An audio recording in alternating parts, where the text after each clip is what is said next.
Ano na namang mukha yan? Bakit nagmumukmuk ka na naman?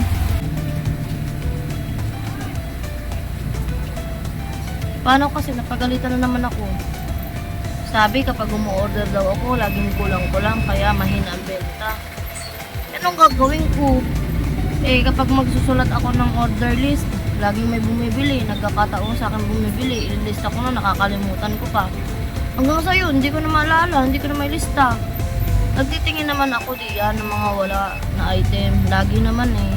Kaya lang, ang nagkakataon, minsan, yung mga item na tinitingnan ko, hindi ko matandaan kung anong kulang.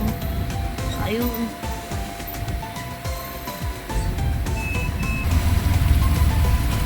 Nakalimutan mo, di ba ako ang gumawa ng order? Sana pinaliwanag mo na ako ang gumawa ng order. At saka anong gagawin natin kung yun ang dumating na deliveries lang?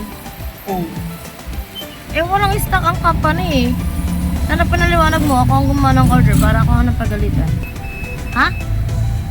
Hindi ba ako yung gumawa ng order list? Saka nakalimutan mo agad yun? Kahapon lang? Ngayon lang dineliver, kahapon lang ginawa yung order. Nakalimutan mo agad na ako ang gumawa. Hindi ko maalala.